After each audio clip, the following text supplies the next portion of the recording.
May nagtanong sa akin, dahil na din sa hindi nyo pagbabayad ng loan nyo, ay napagpasyahan ng aming ahensya na kami ay gumawa ng collateral agreement, kung saan pwede namin kayong kuhanan ng mga gamit kapalit ng pagkakautang mo dito sa inyong lending company. Ito ay isang legal na pamamaraan kung hindi nyo kayang gawan ng paraan na makabayad. Kami ay makikipag-ugnayan sa inyong barangay upang masabihan kayo at ma-assist kami sa pagkuha ng mga gamit.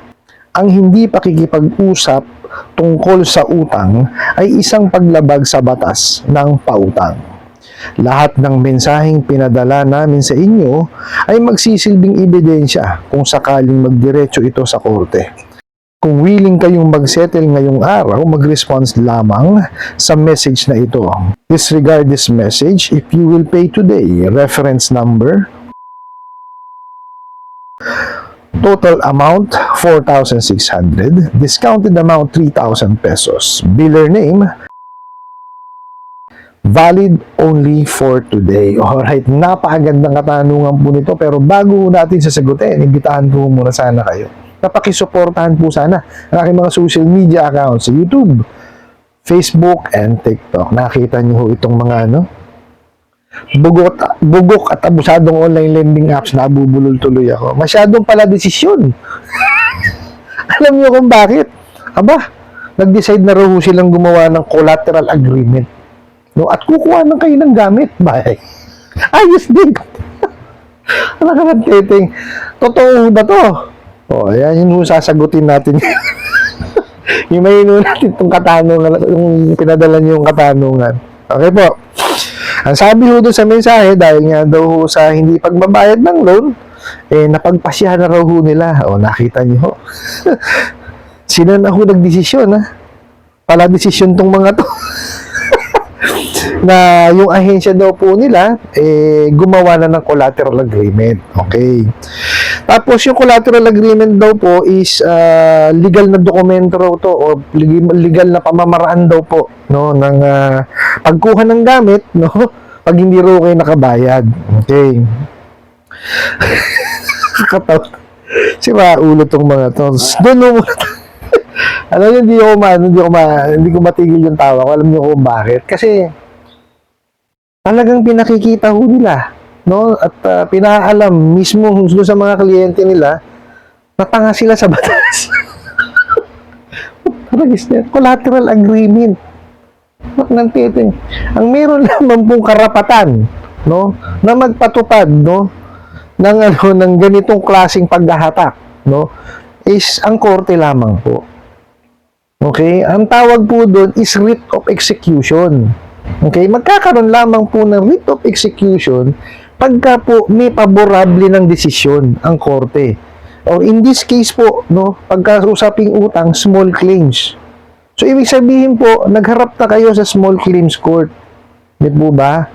Ngayon, kumbaga may naging usapan kayo, tapos hindi natupad yung usapan, that's the time yung pong naghabla, pupunta ulit sa korte para po mag-request ng writ of execution. Kasi nga hindi natupad yung pinag-usapan. That's the time gagawa ng writ of execution si judge. Tapos po si sheriff po ang magpapatupad niyan. Ganun po hindi yung collateral agreement. Anak ng titing. Pati pa yung pati pa barangay idadamay pa.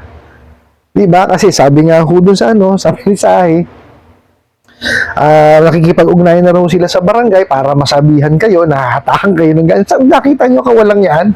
Diba? Sasabihan pa raw kayo. Para pwede yun. Ikaw nga, sabihan ka, ano gagawin mo? Natural, diba? Ilalak mo yung bahay mo. Hindi mo pahatakan. Diba? Sira ulo. Tapos, bukod daw ho doon, para din daw ho, ma-assistihan sila sa paghahatak ng gamit. Hindi nga ho po pwede yun. Korte lamang po ang pwedeng magpatupad niyan. Tsaka hindi po collateral agreement ng tawag doon. Writ of execution. Okay, garnishment po. Okay? Tsaka hindi lang, ewan ko ba? Hindi lang naman ho tungkol sa gamit yan . Ito kasing ginagawa itong mga abusadong online lending apps na to, talagang ninangatal kayo nito. Tinatakot kayo. no? Talagang ang gagawin lang nito, torturein yung isip ninyo. Kung ano-anong sasabihin. Kagaya ho yan, wala naman yung katotohanan yung collateral agreement na yan. Di ho ba? Tsaka hindi ho, sila lang nga magdi-decide niyan. For example po, nangutang kayo sa isang lending o financing na. Sanla o RCR. Yung collateral mo, yung kotse mo. Yun ho, may agreement yun na in the event na hindi kayo magbayad, di ho ba? Yun hong sasakyan ang magiging kapalit o kabayaran. Yun po pwede yun. Pero yung kayo lang may utang na existing, tapos yung lending magdi-decide ng maghahatak ng gamit, gagawa sila ng collateral agreement, ay wala hong gano'ng katarantaduhan yan. It doesn't work that way. Kaya kanina ako tawa ng tawa kasi nga pinakikita ho nila mismo, no? Sila mismo ang nagbibigay ng ng dahilan, no? Na sila ay tawanan ng mga kliyente nila. Dapat ho tinatawanan kasi ho pinamumukha nila sa mga kliyente nila na wala silang alam sa batas. Nakita niyo ho, di ba? Sus Mariusip. Tapos may sinabi pa rito na isa pang natawa ako. Ang hindi daw pakikipag-usap tungkol sa utang ay isang paglabag sa batas ng pautang. Ano daw? Hindi nakipag-usap? Labag daw sa batas ng pagpapautang. Nakamote, Sus Mariusip. Sino ba may sino ba ang sino ba ang gumawa ng ng dahilan, no? Para hindi sila makipag-usap o makipag-ugnayan sa inyo. Di ba ho sila din? Kung hindi man nila binaragyan, kung kinausap nila ng maayos, makikipag-usap ng maayos ang mga kliyente. Kasi ganun ho sa amin, nakikipag-usap ng maayos bakit sa Ola hindi nakikipag-usap ng maayos? Kasi nga, binalagbag agad ng ng pakikipag-usap. Di ba? Mali na kagad yung sinimulan nilang paniningil kuno nila. Di ba? Nakikipag-usap yan. Bakit ho sa amin nakikipag-usap ang kliyente? Sila pa mismo ang nagsasabi na pasensya na ho kayo, hindi pa ho ako makakahulog ngayon. No? Sila pa nagsasabi mismo. Hindi yung kagaya. Nakita nyo? Kaya kayo mga bugok at abusado online lending apps, sinataguan ng kliyente ninyo, kayo may kagagawan yan. Di ba? Kayo ang pumwersa sa mga kliyente ninyo na gawin sa inyo yan. Tapos sasabi, bawal sira ulo kayo. Tapos ito pa ang sinabi. Lahat daw ng mensahe na pinadala namin sa inyo ay magsisilbing ebidensya kung sakaling magdiretso ito sa korte. Sige, sabihin na ho natin, gagawin yung ebidensya. Ay, di ba balik sa inyo yun? Di ba mga bugo at abusado online lending apps? Bakit ko nasabi babalik sa inyo? Ano bang mga mensahe pinapadala nyo, di ba? Puro pananakot. Di sa inyo rin babalik. Di ba? Pag nakita ng ni judge yan, sabihin, ba't napapadala ka ng harassment messages? Ba't nagdadala ka ng pananakot na mensahe? Di ba? Di babalik sa inyo? So, ano ba talaga? May alam ba talaga kayo sa mga batas? Pinamumukha nyo sa mga kliyente ninyo, mga bugo kayo. Talaga. Anak ka ng kamote.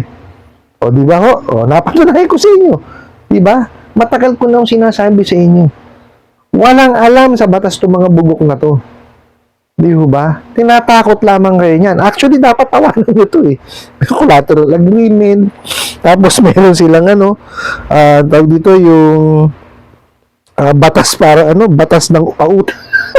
Sira ulo, di ba? So, gumagamit lang sila ng mga salita na may mga demanda, batas, no? Para kayo'y matakot, para kayo'y i-harass. Di po ba? So, actually, hindi ko nakikita na naniningil yung mga bugok na yan. Kasi kung talagang gustong maningil yung mga yan, hindi ganyan ang approach niyan. Di ba? Napakadali hong maningil, napakaraming paraan para maningil ng maayos. Inilista na nga ho ng SEC doon sa Prohibition on Unfair Debt Collection Practices. Di ba? Napakaliwanag ho. Nandun po lahat ng bawal. Di ba? Yun lang naman ang iiwasan nila. Babayaran sila ng kliyente nila. Makipag-usap kasi kayo ng maayos. Ganun lang ho kadali yan. Hindi nyo kailangan takutin ng mga kliyente ninyo. Tsaka, sundin nyo yung tamang pamamaraan ng pagpapautang. mag-CI kayo, mag-verify kayo. Hindi yung lahat na lang pinuutang nyo. Talaga magkakaganyan kayo. Di ba? Tsaka itama nyo, 7 araw. Pero i-advertise nyo, 90 days, 60 days, diba, 120 days. O, tapos pagka nang hiram yung kliyente nyo, 7 days, o. Diba, ano yung lukuhan? Natik kayo eh. Lahat ng batas, ano nyo, sinuway nyo. Tapos ngayon, ganyan ang gagawin nyo sa kliyente ninyo. Mali yan, di ba? O, doon ho sa nagpadala ng katanungan na to, walang katuturan ho ito. Di ho ba? Dapat nga, pinagtatawanan nyo yan eh. Oh, wala akong katuturan yan. Ang pinakamagandang gawin nyo ho dyan, pagtuunan nyo ho ng pansin is yung inyong hanap buhay para ho makapag-ipon kayo ng mabayaran yan.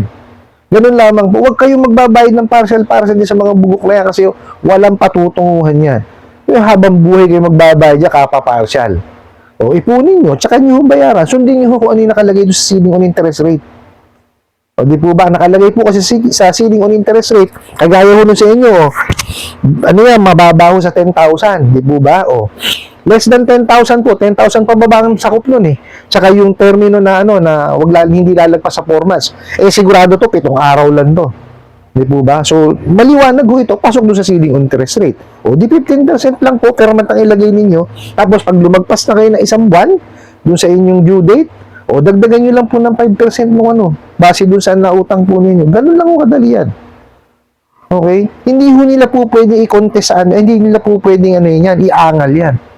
Sabi nila, i-contest sila sa korte, matatalo sila. Kasi yun eh, tawag dito, memorandum yung galing ng BSP. Yes, nandun na ho ako, naka-suspend po ang usury law. Pero nandyan po ang BSP. Di po ba? Sila po ang po pwedeng mag-dictate kung anong interest rate ang po pwedeng ibigay. No, lalo kung nakikita nila kung hindi na makatao yan, exorbitant na, may karapatan ho ang Bangko Sentral ng Pilipinas. I hope nasagot ko po itong katanungan na to at sana po'y makatulong. Maraming salamat po sa inyong walang sawang pagsuporta at panonood sa aking mga videos. Maraming salamat po sa inyong pag-like, pag-share, pag-comment at pagtatanong.